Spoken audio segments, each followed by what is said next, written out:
It looked like somebody was bent over and had their head in the window of the deer blind, and it either heard me or smelt me, and he pulled his head out of the tent and stood straight up, and that shocked me.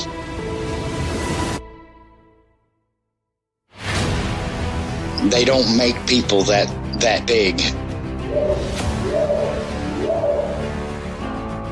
The way it moved,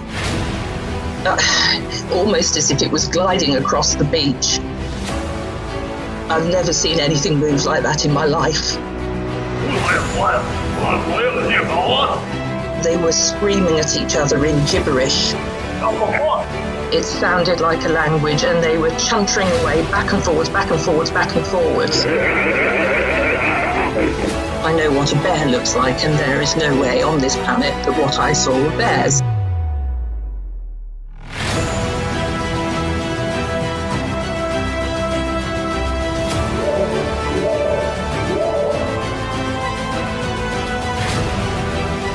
What are you reporting? Jesus Christ, you better... Sir? See ya! Hello? Get somebody out here. What's going on now, sir? That son of a bitch is about 6'9", I don't know. Do you see him now, sir? Yes, I'm looking right at him. Uh-oh.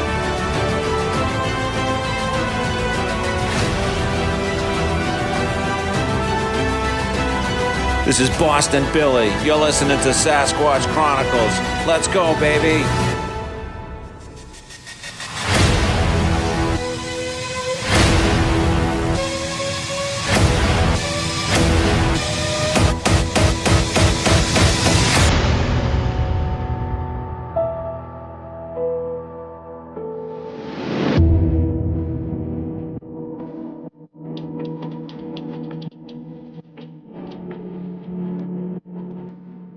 Welcome to the show. Thanks for being here.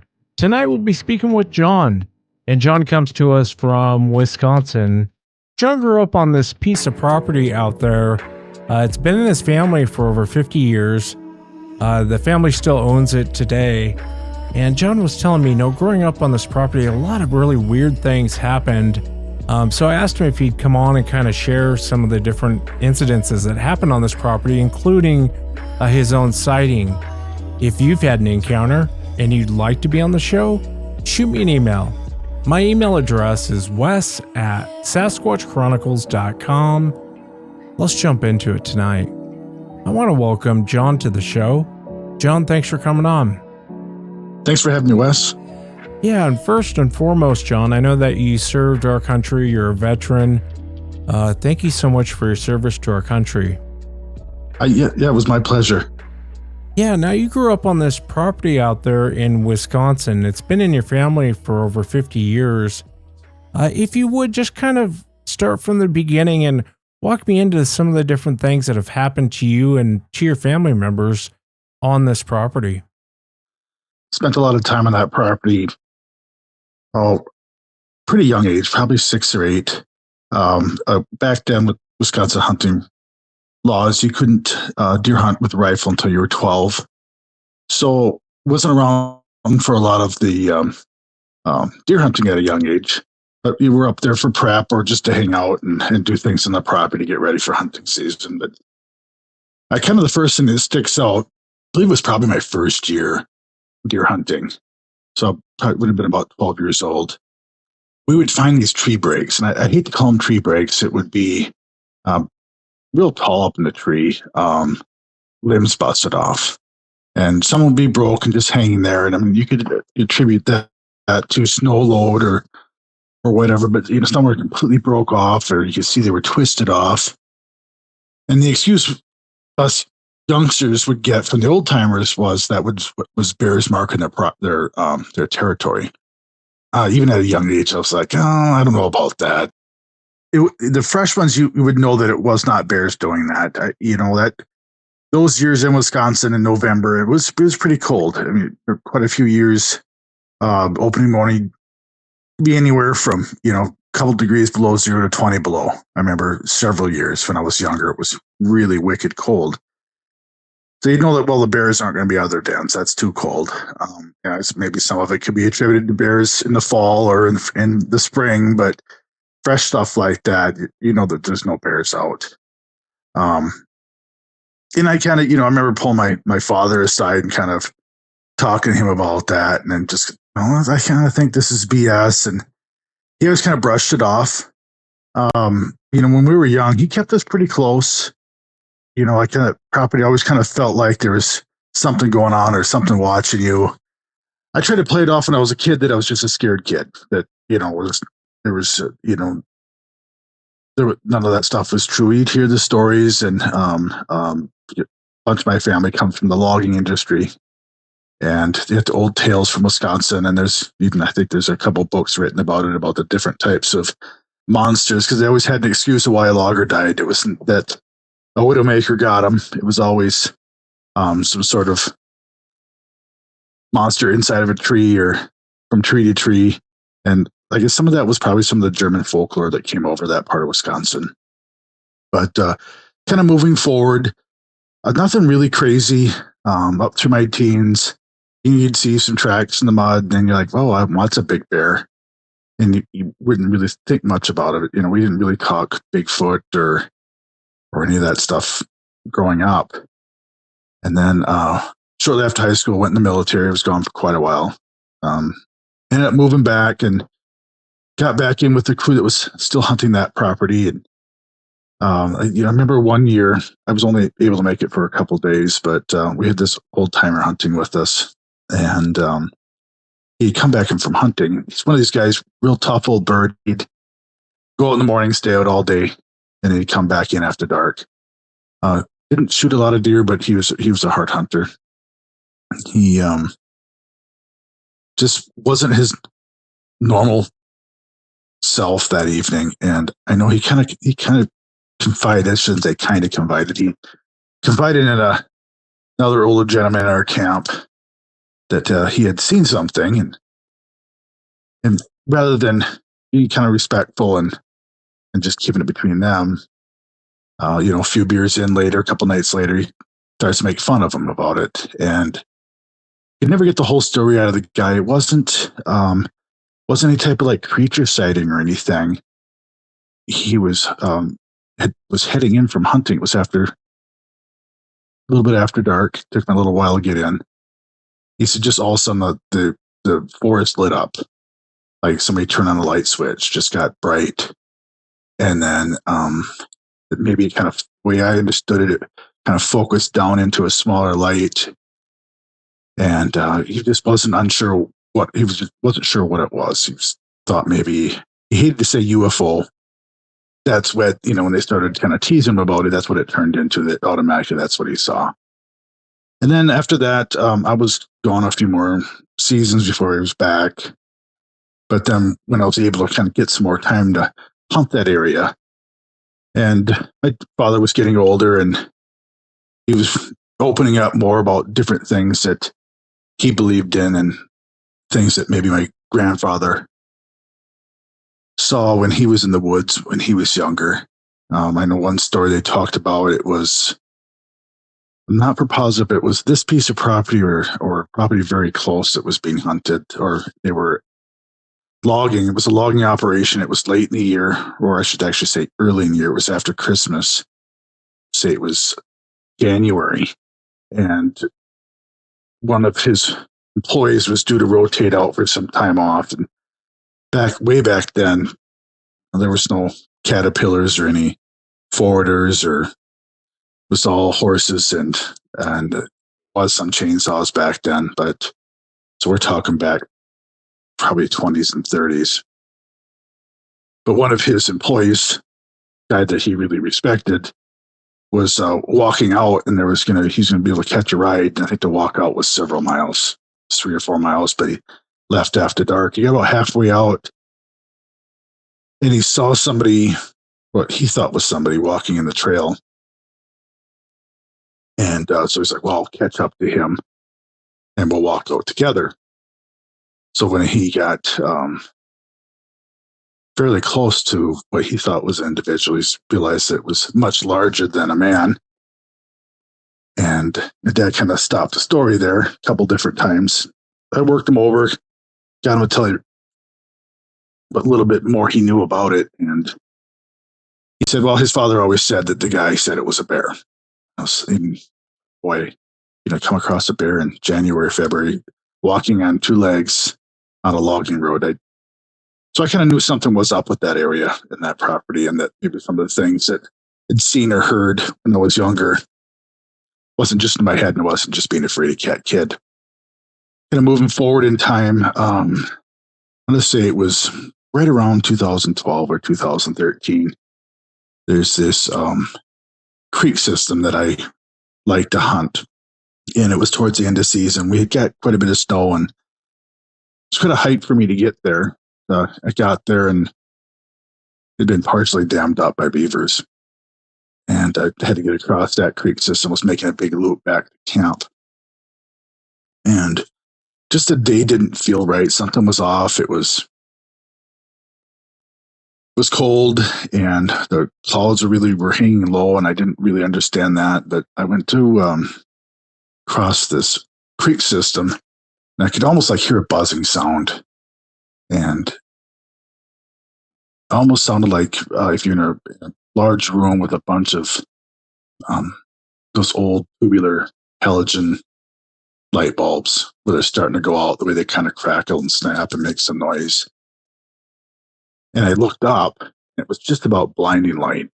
And it kind of really freaked me out. And the only thing I really think to do is look back down. When I would look back down, just like normal line of sight, you couldn't see the light, but you could hear it.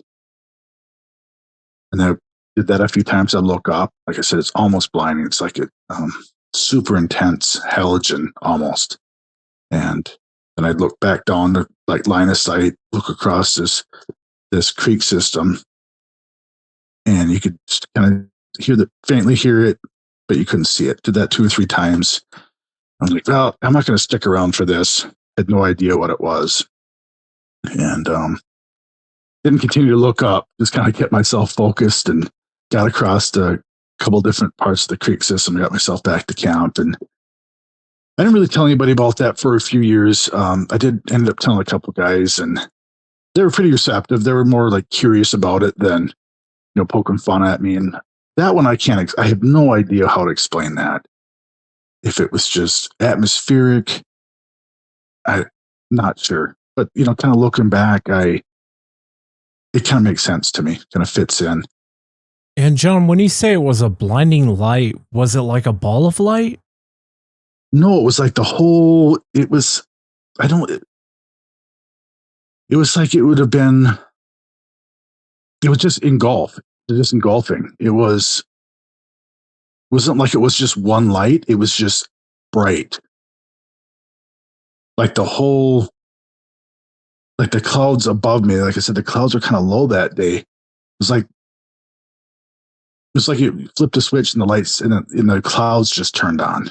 Super bright, but not white or like that clear, bright, like a white light, but super bright.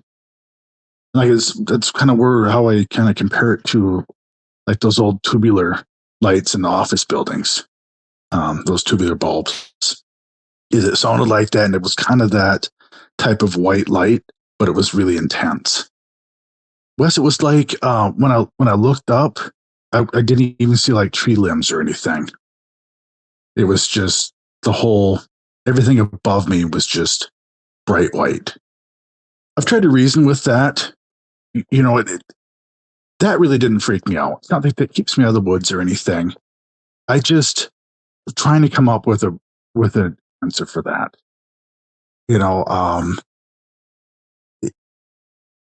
People talk about, that part of the state, there's so much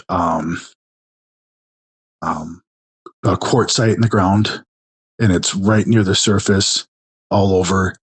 If it was something atmospheric and then working along with the quartzite, and it was just it's like the air was charged somehow. I mean, I've talked to a couple of smart guys who are like, sometimes stuff like that can happen, but they had never really heard of anything like that. So I kind of play that off that it was atmospheric, something to do with the minerals in the ground or the quartzite and all that stuff. But that one I can't wrap my head around that one. That one is just, I have really no idea what happened there. Try not to get my years mixed up here. I'm not trying to get too far ahead and then bounce back. And so we're going back and forward 5-10 years at a time. But it would have been not too far from that area. It was still probably it was still would be considered the same creek system. I kind of like to hunt that up and down. There's natural crossings were pretty easy to find out where the deer are crossing because it's wet and it gets worn down. Doesn't take a genius to figure out where they're crossing. So I like to run up and down that creek system. So where I like to start my hunt at in the day is sometimes I'll go there and I'll sit and I'll just watch and just kind of take it all in, and then I'll start my slow creep down that creek system.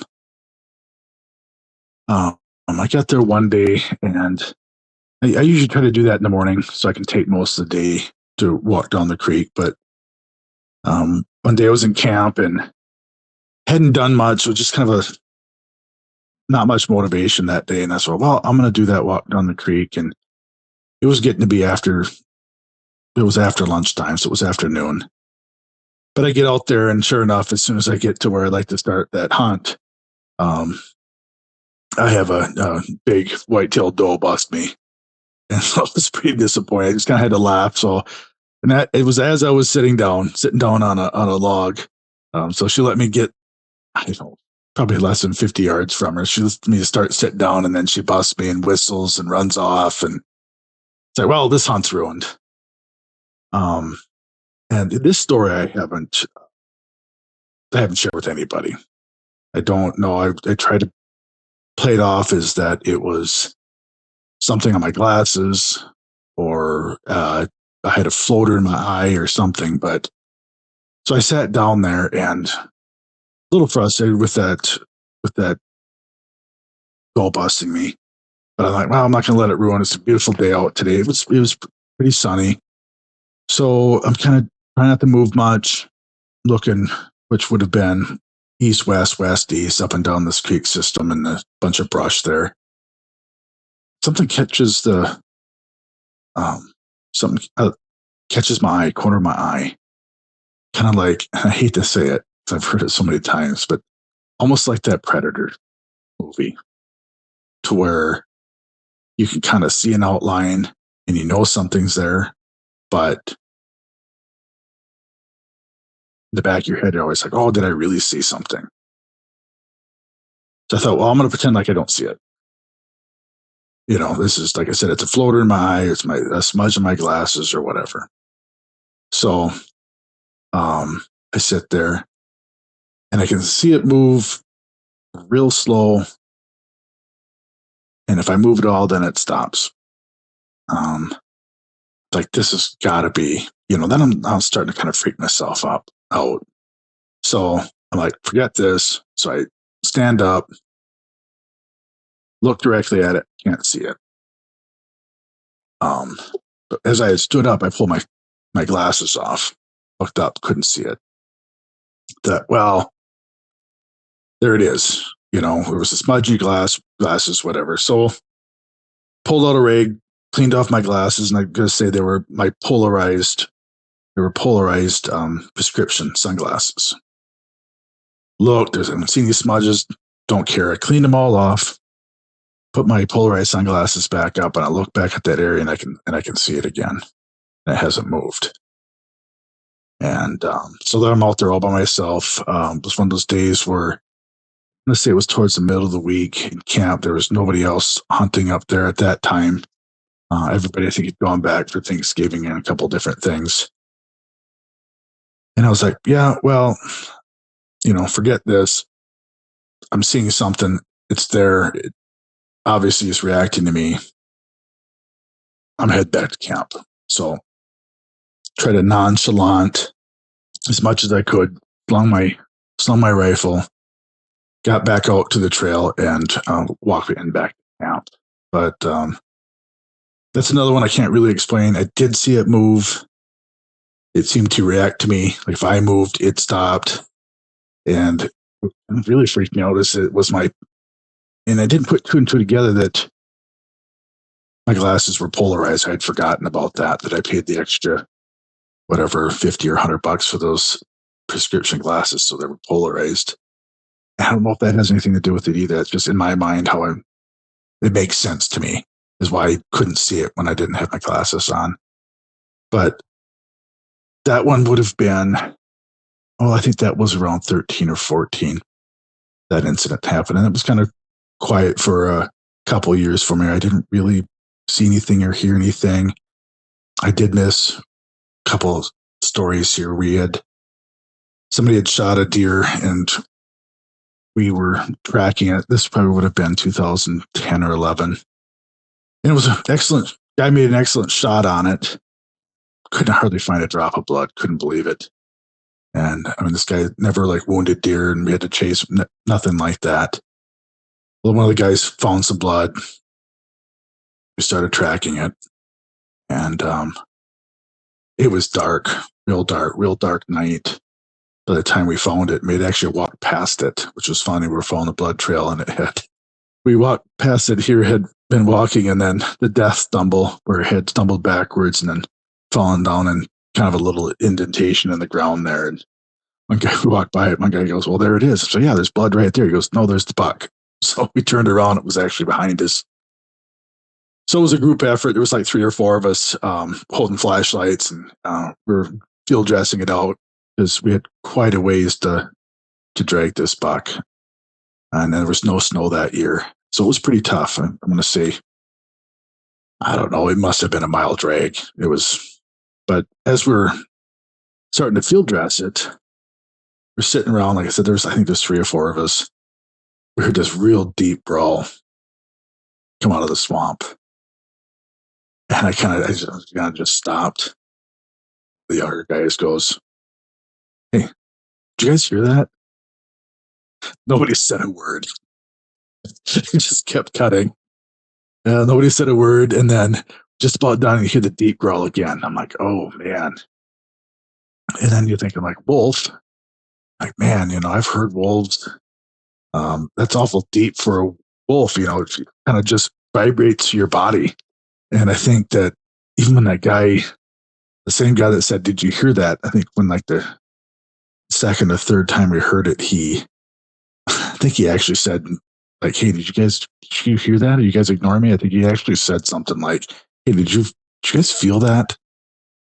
So like I said, we got that deer field dress out as fast as we could with how dark it was. And we had good gear and good knives and flashlights, but be really careful when it's dark out. You don't want to cut a finger off out there in the middle of the woods. So we get that all taken care of and drug it out. And I wanted to take a game camera out and set it up on that gut pile, but nobody really seemed interested in walking back out there with me. That was kind of a far-reaching part of the property where not a lot of guys went into.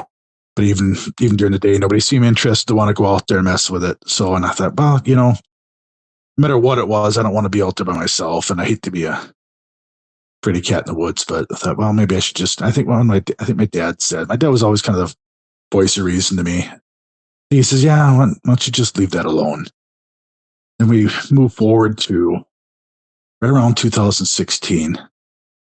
I had shot really, really nice buck that year, and I was pretty happy. And by then, my young son was up there hunting with me, and he was young enough. In Wisconsin had changed the rules, and they have this youth deer hunt, and he had shot a nice buck in October during the youth deer hunt. So we were kind of filled up on tags or license, but we say tag in Wisconsin. So they were all filled, and we had some doe tags left, but we thought, we got enough meat. We're gonna have a couple of nice bucks in the freezer, and I'd shot a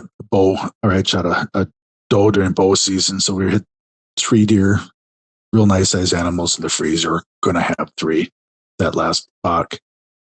So what do you guys think? You guys would have been like, it was me, my dad, my son, and my dad was all 4 by that age. just chilling out and having a good time in camp, having some good home cooked meals instead of, we didn't ever eat bad in camp, but if you had a little extra time, you could come up with something a little bit better. So we decided we were going to have back straps we're going to have the inner tenderloins that night. So I was getting things ready in the kitchen, the cabin, and I thought I could see something out of the window in the kitchen that traveled west. And I could see what I thought was the parking lights off of a car or pickup. And at first it was really, really yellow, and that's what made me think a parking light. And I thought, well, must be an older car, because these newer vehicles, we don't have that type of yellow on them that's that bright. Then I thought I saw like a flash of red, and I'm like, oh, well, that must be it. I'm seeing a car out on the road just shining through the woods. So I go back and I'm prepping and thinking, well, that's not possible, because the closest road west is about 2 miles. In my mind, I'm trying to think, well, maybe it's going down the road and it's moving. That's how you saw it, is you're seeing it through the space and the trees. And, when you think about it, there's just no way with a heavy woods like that you could ever see, almost 2 miles through the woods, somebody going down the road with the red and yellow marker lights. So I said something to my dad, and he goes, well, maybe somebody's out there. They wounded a deer and they're looking for it. I thought, boy, I'm not going to take a leak and then go take a look. Excuse me. And he's like, he goes, I think I'd leave it alone. It's like, no, it's all right. I'm just going to go out there and take a peek. So I went out the front of the cabin, got around the side of the cabin, and I could see the lights out there then. And it looked like lanterns. And I thought, well, I remember doing that as a kid. If somebody wounded a deer and, flashlights weren't very good back then, we had old white gas lanterns, and we'd be traipsing through the woods. And the old timers always talked about those white gas lanterns really made the blood glow in the snow and in the leaves. And, I do remember I thought that was true. I think that did help. And I thought, well, they're awful close here to camp. This isn't their property. I thought, well, do I really want to go out there? Maybe they're not on the up and up. And maybe they poached something. I really didn't want to get into something. We're having a good time. So I went back in, and like I said, my son was pretty young then, and he kind of asked what was up. I was like, oh, nothing. And my dad's like, well, what do you think? And I'm like, yeah, I think you're right. I think I'm going to leave it alone. But then, the more I thought about it, and I was like, well, if there's guys out there and they poached something. So I went back outside, and it was the same thing. It was, I only remember ever seeing 2 lights, but they looked like their lanterns, and they looked like they didn't move a lot, like the ball light, like a lantern looks when you're a decent distance away from it. They moved around, not a lot of fast motion, but if I moved, it looked like they moved, because there would be obstructions, limbs, trees, things like that between me and the light that would pass in front of it if I moved. But if I held still, it didn't move a lot, but I could see they would move a little bit. And then, I don't know, hair in the back of my neck started to stand up, and I was kind of thinking back to some of the things that I had heard. Kind of remind me, I had been stationed in Texas when I was in the military, and we used to go up north of Abilene, Texas, a little town called Anson, Texas, and they had the Anson lights out there. You drive past I don't even remember the name of the roads anymore. It's been so long, but you drive past the cemetery, and you'd park down the road a couple miles. You turn around, you'd have your headlights facing back the direction of the cemetery, and you'd flash your lights a few times and then shut off your lights on your vehicle. And a little while later, these lights would start to come out of the cemetery and cross the road and go out into another piece of property. And it kind of reminded me of that, but I'd never been that close to it. I don't know how far those lights would be away from where I was outside the cabin, but it wasn't crazy far. It wasn't a couple hundred yards. I would say that it was probably between 50 and 75 yards. It's tough to say that. It's hard to judge distance in the dark. But yeah, that kind of freaked me out. And I kind of decided that my dad was right. I was going to leave it alone. I grabbed those tenderloins out of the cooler, went inside and let those get the room temperature, cooked those up and ate. And then just kind of avoided going outside that night. Made sure that if, my boy had to go use the outhouse or do whatever, that I went with him and kept an eye on my dad if he had to go out and do anything. But yeah, that one kind of freaked me out a little bit. I just could never figure out what it was. And then, listening to your show over the years, and I know you've seen some of those lights out in the woods, and I've heard other guys and gals on your show talk about it. And I just don't believe it's ball lightning. I've never seen ball lightning. You researched on the YouTube, computer, all that. You don't know what's AI and what's not nowadays.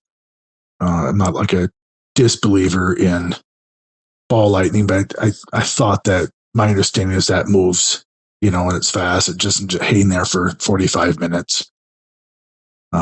Getting into post 2019, probably I was kind of referred to that early 2020s as 2020 is COVID. We got pre-COVID and post-COVID, but it was during what I would say air quotes COVID timeframe. I was hunting the property, and a lot of people were concerned about being around other people, and so I was up there early November bow hunting. I was up there all by myself. There's no other family members, and none of my kids were with me. And that trip, I was like that first week, right around the first week in November up to about the 12th or 13th of November for bow hunting. That seems to be that part of Wisconsin. That's where it's at. That's the ticket. That's the bucks are really starting to move. The big bucks are coming out of the swamps and chasing does, and actually getting a chance to see them outside of getting them on a game camera at 2:00 in the morning. And I was seeing some really nice bucks, a couple that I had on camera, and was kind of hoping to see them. That year just kind of had a weird feeling on the property. I don't really know how to explain it. I didn't know if it was me, if it was because I was there by myself, or, I thought, well, maybe I'm not well. I wasn't sure. But it just, this real anxious feeling that, like you talk about, like something's watching you. And so I'm hunting this ridge line that I had been hunting for.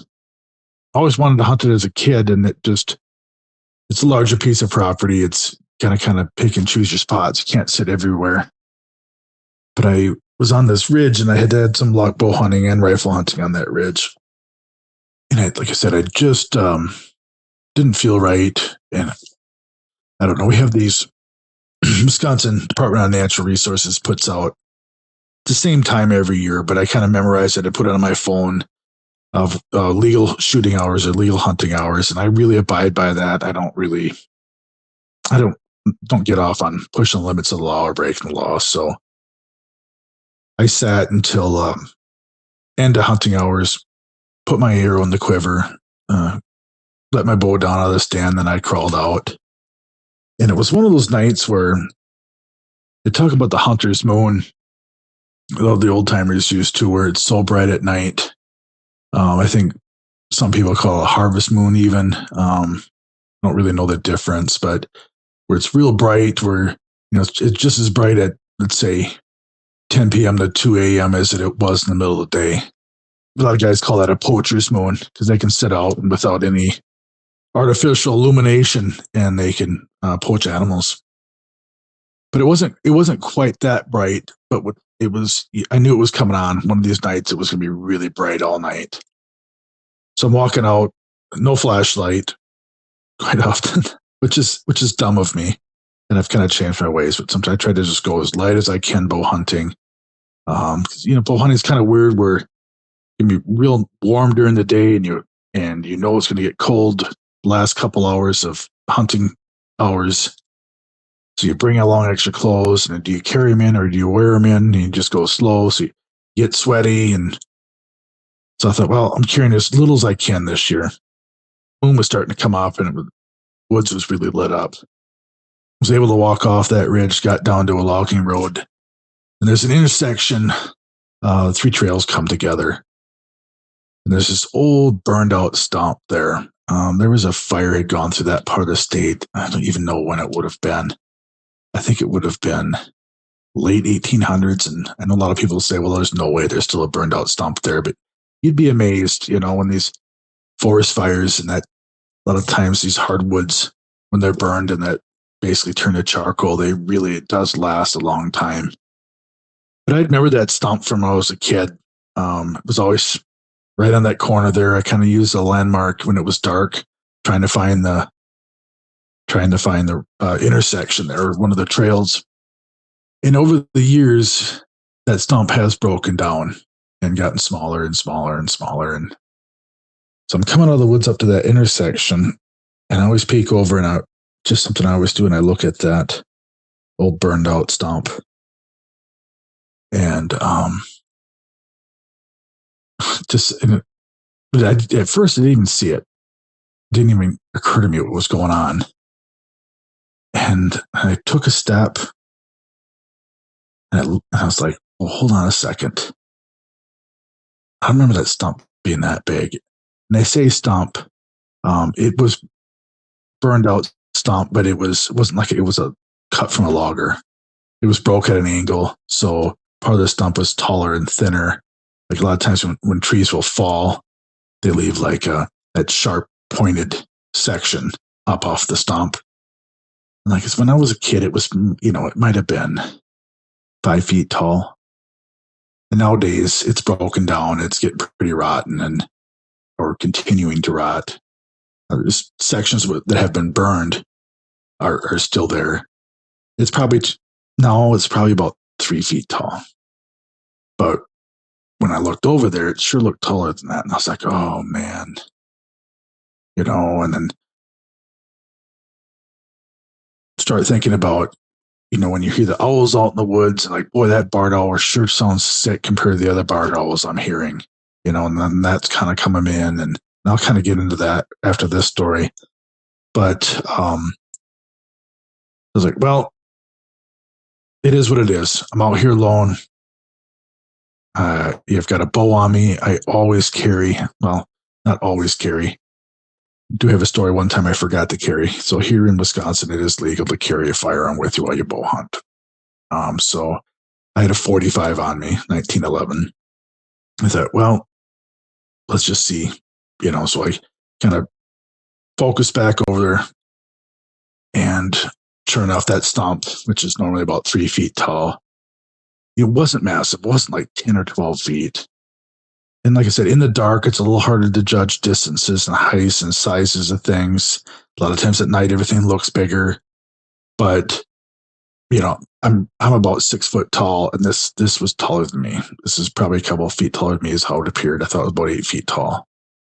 And I just couldn't wrap my mind around, well, why does that stump look so big? And with that moon coming down, I thought it would be kind of lit up, and some of the trees were lit up, like the aspen and birch were kind of shiny from the moonlight, but hardwoods and stuff, they were pretty dark. And this was almost like it was absorbing light. I hate to say black. It was almost like it was absorbing light. And I got a little closer and wasn't moving. And but then I could see a shape of it.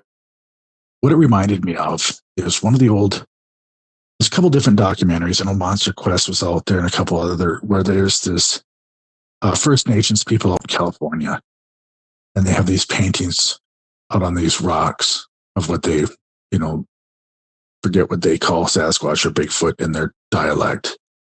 But the drawings were, they didn't have arms or anything on it. It was just like straight line up, shoulders, and then the head, and then back down.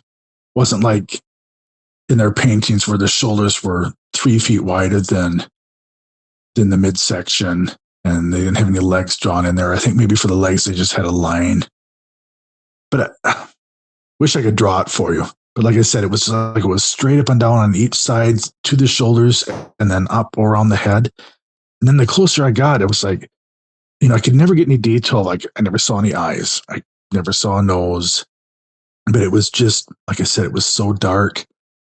But the closer I got to it, I could see that it looked like dreadlocks. I never did see like fine hair like floating off of its shoulders or its elbows or arms. It was like it was just standing there trying to be as still as possible. Trying to camouflage itself in behind that stump. And, I could see, how sometimes like the dreadlocks will look kind of braidy, but they're not braids. And it kind of hangs, you'll see that on somebody doesn't take care of a long-haired dog or something like that. And so then I stopped. When I noticed the hair, I could see like almost like dreadlocks. I was like, oh, crap. I'm not just seeing something here.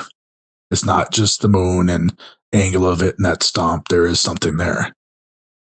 And standing there, well, I'm going for it. And all I said was, kind of slung my bow over my shoulder, and I was like, I said, easy, big guy. I don't want any trouble. I just want to head back to camp. Something like that. Or I want to head back to the cabin, or easy, big guy. I'm going to leave you alone. No worries, something like that. And I was pretty nervous. Well, I should say pretty nervous. I was extremely nervous. And I've been in a few real hairy situations in my life. And I know you and I kind of talked about that off air, but really want to bring that into the interview. But I've been in some pretty hairy situations a few times in my life, and I'm used to stuff, and I'm real good under stress. This had me. And after I kind of just as calmly as I could gave that phrase out, I know I did say easy, big guy. Easy, big guy. I'm not hanging around. I just want to head back to camp. Just like the kind of sense of calm came over me, like almost like an adrenaline dump, just like instantly, snap your finger. And almost like it didn't feel good. It was such a dump. Walked back to camp. And about halfway back, I was just about frozen in my core. And it was not that cold a night. But here I was soaking wet. And I don't know if it was the stress of it and that it sweated that bad when this all went down. But yeah, I was about halfway back. I'm like, I'm not going to stop and start a fire. So I kind of started shuffling my feet a little bit, moving a little faster, trying to warm myself up, got back, started a fire. And I believe I stayed in camp 2 or 3 days after that I just did not feel well. Almost fluish. I wasn't like sick to my stomach or, I just know to try to keep hydrated. I didn't eat a lot, but I just stayed at camp. I stayed in my sleeping bag, just did not feel well. Got up and fired up the stove and grabbed water or Gatorade. It was about all I did for 2 or 3 days. Why do you think that is? I mean, do you really think it was an adrenaline dump? I don't know. And I'm used to that kind of stuff. Well, I am getting older, but I don't know. It was like, and I've heard you talk about this infrasound stuff, and I didn't think about that here until the last couple of years. That maybe it was something like that. I don't know. I mean, like I said, it was just like instantly it was calmed after I said that, but it was like and maybe it was just something natural. Maybe it was just the stress that all went down, and it felt like a half an hour, or that whole interaction, and it probably lasted maybe 3 minutes, tops 5. Because I was picking my movements pretty carefully, walking slow, trying to figure out what this was, and I probably got within 25 yards of it because I had to, because that's about how far that stump is off my trail to get back to camp. I really didn't want to, but I really didn't notice it till I got just about that close. But it's really hard for me to explain. I don't know if it was the angle that I was at compared to what I saw and where the moon was at, but it wasn't this huge bulking like I've heard other people talk about it. It was wide and it was tall, it was big, wide shoulders, but it seemed to be as wide at the shoulders all the way down. It was almost like I said, I a hard time explaining it. And I couldn't see any facial features. It appeared to have conical head. It almost looked like somebody was trying to play a trick on me. It really did. It's like somebody went out there and just, because there was no neck to it. It was like if somebody went out there and just hung a tarp up and, ran that tarp up like from the shoulders to the head, like at a 45-degree angle and popped a head on it, either tarp or some type of material, but you'd have to be awful brave to walk in. And I don't know anybody that would do that to me. You'd have to be awful brave to walk into somebody else's property to try to prank them and why. But it was, what I could make out was like curly dreadlocks on it. But it wasn't, it was big. It just wasn't, I've heard guys talk about it where, it's, 4, 5, 6 feet at the shoulders and it's 2 or 3 feet more narrow at the waist than the shoulders. And I don't know if it was because it was standing in front of that stump that kind of messed me up, but it really looked like it was really wide from like the waist all the way up to the shoulders. That it really wasn't any more narrow at the shoulders. At the waist. And part of it, to be honest, and like I said, kind of going back through my head and now thinking about it, I never really tried to look much below the waist. When I finally kind of accepted what it was, I kind of just looked, more like at its upper third of its body. But the one time that I had kind of started halfway up and looking up, that's where I kind of saw that dreadlocky hair kind of hanging off of it. But that was the only thing that was really kind of stuck out to me.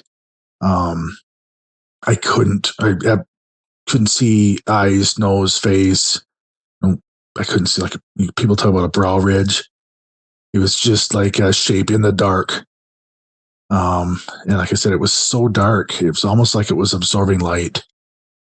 It's like they talk about that black hole type stuff. It was, and I think, like I said, part of it was, it really appeared like it was jet black to me. It wasn't like a fawn color or like the light brown like a grizzly bear. It was really dark. And at first I thought, well, my eyes are playing tricks with me. I've been out in the woods all day or most of the day and staring. You know how that hunting can be, where you're focusing on areas and watching for movement. But I knew right away, and I lied to myself when I took that double take and I could see the shape. That's all it could have been. Was, a Bigfoot. And then I was like, well, okay, don't overthink this. And then I had to kind of walk closer to it and then walk past it. I did see, like, that's when I saw, you could see like the kind of like dreadlocky hair hanging off of it. And then I gave it that, the closest I was going to get to it is when I said, that easy big guy, I'm just, there's plenty of room out here for both of us. I'm heading back to camp. But yeah, I wish I had a better description for you, Wes, but I just, and then I hung out in camp. I think, like I said, I think it was 2 or 3 days. Pretty sure it was 3 days. Like, well, I'm heading back out. I'm not going to, I started feeling better. And just to make sure that something hadn't changed in the woods that I didn't notice, I went back to that area, walked directly up to that stump, and it was about waist height on me. Not quite. So I knew that there had been something there. And then I looked behind the stump, and then behind the stump, the ground was lower than in front. So whatever was behind it was kind of recessed down a little bit. So I say, it was probably it appeared to be 8 foot to me. It might have been a little taller than that. So that I never shared with anybody. I actually shared it with my girlfriend the other night when I told her I was going to be talking to you. She was surprised that I was sharing anything. And I usually don't say much to anybody because I really do enjoy that property, and we use it at night. We take a lot of friends up there, and kids take their friends, and I don't want anybody to freak out. Nothing really negative's happened. So I don't share that stuff because I don't want to freak anybody out, make them scared to use that, to go up there. But it was later.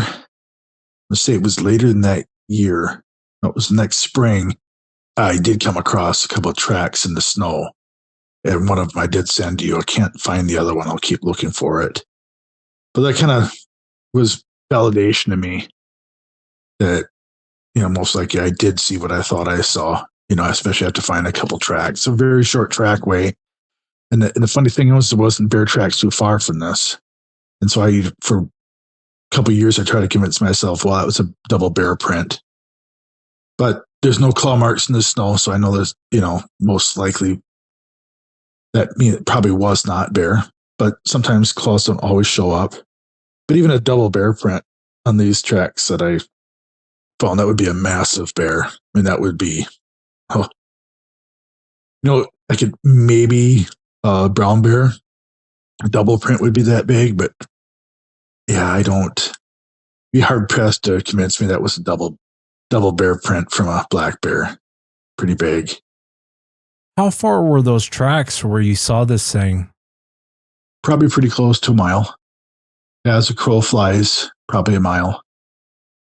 Since then, it's been pretty quiet. I know that there was, another time where another individual up there kind of saw the same thing as that old timer. This was kind of in between. I don't even know what year this would have been. I wasn't around for it, but was coming out of the woods, and they said it seemed like, once in a while these different sheriff's offices or DNR will have helicopters or airplanes with the spotlights on them for search and rescue and that kind of stuff. That was the only other story that, as I was telling you a couple of these, that I realized I forgot to tell you, there was another individual up there, probably late 2010s, maybe 12, where they were out in a far remote area of the property, and they were walking in, and they thought it was a searchlight coming through the woods, from the sky, but falling through the woods. And so all of a sudden it pretty much lit up the whole woods, and then snap your finger, it was gone. It's just kind of some weird things happen that part of the country with, in some cases, played off it's the minerals, and I don't know. I always laugh and talk about my father. He's gone now, but he got a little philosophical towards the end, and things that were a hard no when I was a kid. Well, could this be real, or could that, or this or that? And now, those last couple of years that he was around, he kind of opened up on some stories and flat out said that, he believed in Bigfoot, but didn't know what it was. I remember a few months before he passed away, it came up. And he goes, I think it's something spiritual. Spiritual or supernatural. He added that in. And which was always kind of a validation to me. I didn't tell him everything that I saw. I told him about the lights and this and that. And I know that he saw more in his lifetime than what he ever told me. I think he tried to kind of tell me some more stuff at the end there. I mean, even that story I told you earlier about one of his father's employees walking up to a bear in January, February in northeastern Wisconsin. He just kind of smirked at that one. He wasn't going to hide it. And my grandpa was gone. He couldn't tell me that story. So, I'm hearing it secondhand, third hand through my father. But yeah, I'm trying to think what else. So the trackway, I haven't seen much since. I mentioned the barred owls. We have a bunch of the barred owls in that part of the state. And I just love to have them around. Probably my favorite bird. I just, a lot of respect for them. They're beautiful. I love to hear them at night whether you're sleeping in a tent or an RV or a cabin somewhere. I love hearing it. And then post that sighting. So we're in 26 now, last 5-6 years. Once in a while, those owls get going, and all of a sudden you hear one chime in.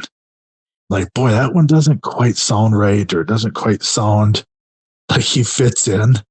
And we sit around and joke, even if we're get a campfire going, we'll sit around. I was like, "Whoa, there's that sick owl."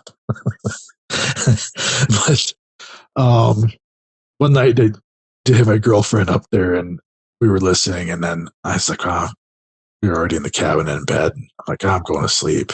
And then she wakes me up probably half an hour, 45 minutes later, and she's like, there was something wrong with a couple of those owls out there. She goes, they do not sound like the other ones, and they sound sick, and they're close and then far. And I don't know if I put a lot of stock in the whole owl thing. I mean, I know they can sound different from each other, but it is when you take the totality of the circumstances and you put all that stuff together, it's just a whole bunch of weird stuff that it cannot not be connected. Something's going on. It's just, if you had a one thing here or one thing there, or one incident here, one incident there, it's that would be different. But there's too much going on there. There's been too much going on there. And probably the thing that really got to me the most that bothered me the most wasn't even what I call my sighting, was that blurry figure, that almost predator looking thing. That one stuck with me. That one still freaks me out. There's no late night walks in the dark in the woods. At least that section I don't. Yeah, I wanted to ask you about that. Did it have a shape to it, or was it kind of blobby? And how far away from you was it? It had a shape. It wasn't just a blob. It had, I could make out head, shoulders, arms, just about all the way to the ground. I could make it out, and legs. Looked very similar to a man. Some angles when it would move, it looked really thin. Like you could only maybe get a side profile. So it was hard to really tell how large it was. I was not far from it at all. That was a 70, 75 yards. That's why it freaked me out so bad, because I almost felt like it was trying to sneak up on me. I don't know. It was a little bit hard to tell how tall it was, just because it did kind of have that blurriness going. I always kind of thought it was 6-7 feet tall, kind of, shapely like a man, or I should say human. It wasn't, 5 feet wide, 4 feet wide. It was like a big man size. But yeah, like I said, it was almost like it was trying to, I knew I was there. Maybe it was just trying to avoid me. I don't know. That's why that one kind of bothers me, is it sure felt like it was trying to sneak up on me, like it was working its way towards me. Yeah, I wish I had a great answer for people when they bring this up. And I've heard it several times, and I just don't know. I don't know what it is people are seeing, but everyone describes it like how you described it, John. Makes you wonder too about movies. Where did they get the idea for the Predator? It's got to come from somewhere. And there is a lot of weird stuff going on this property. And I know that you still live there now. I ask everyone on the show, what do you think Sasquatch is? What's your take? I think it's a couple of things. My theory is I think it's a couple of things. I think there's two sides of it. I think that very possible there's certain parts of the world where this is just a natural blood, hair, and flesh animal. And I do believe there's a side to where it is spiritual, supernatural, something. I think there's more going on than we'll probably ever know. And I don't know if that makes sense, but I think that there's certain parts of the world where almost like they can hide, stay away from humans, have their privacy, that it's almost like they're more of a natural being. And I think a lot of areas where people see them, that it's, either something residual or that it is something supernatural. I'm not sure. I don't want to get into, I don't think it's a religious thing. I don't think there's some sort of demon. At least I hope they're not. Or whatever word you want to use for negative spirits. When I say the supernatural side, I almost feel like there's some sort of like maybe the otherworldly, influence.